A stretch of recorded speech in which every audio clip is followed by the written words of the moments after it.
నమస్కారం friends, welcome back to our finance podcast. ఈరోజు మనం స్టాక్ మార్కెట్లో ఉండే రిస్క్ చూసి భయపడేవారికి లేదా ఫిక్స్డ్ డిపాజిట్ కంటే కొంచెం బెటర్ రిటర్న్స్ కోరేవారికి ఒక అద్భుతమైన ఇన్వెస్ట్మెంట్ ఆప్షన్ గురించి మాట్లాడుకుందాం. అదే గవర్నమెంట్ బాండ్స్. అసలు సింపుల్గా చెప్పాలంటే గవర్నమెంట్ బాండ్స్ అంటే మనం గవర్నమెంట్కి ఇచ్చే అప్పు.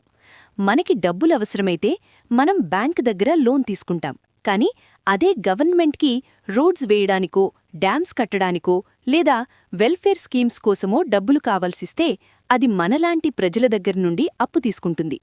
ఈ అప్పు తీసుకున్నందుకుగాను గవర్నమెంట్ మనకి ఒక పత్రమిస్తుంది. దాన్నే బాండ్ అంటారు.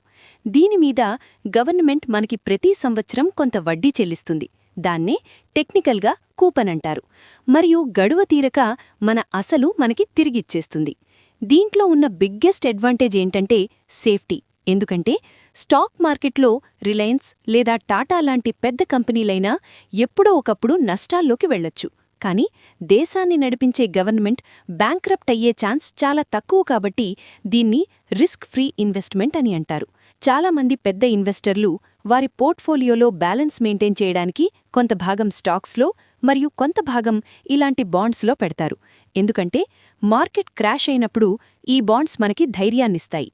మీకసలు రిస్క్ వద్దు అనుకుంటే ఆర్బీఐ రీటైల్ డైరెక్ట్ ద్వారా లేదా గిల్ట్ మ్యూచువల్ ఫండ్స్ ద్వారా ఈ గవర్నమెంట్ బాండ్స్లో ఇన్వెస్ట్ చేయొచ్చు. ఇలాంటి సేఫ్ ఇన్వెస్ట్మెంట్ ఐడియాస్ని సింపుల్ తెలుగులో తెలుసుకోవడానికి మా ఛానల్ని తప్పకుండా సబ్స్క్రైబ్ చేసుకోండి. అలాగే బెల్ ఐకాన్ని క్లిక్ చేయండి.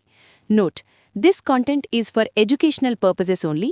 I am not a SEBI registered advisor. Please consult your financial advisor before making any investment decisions.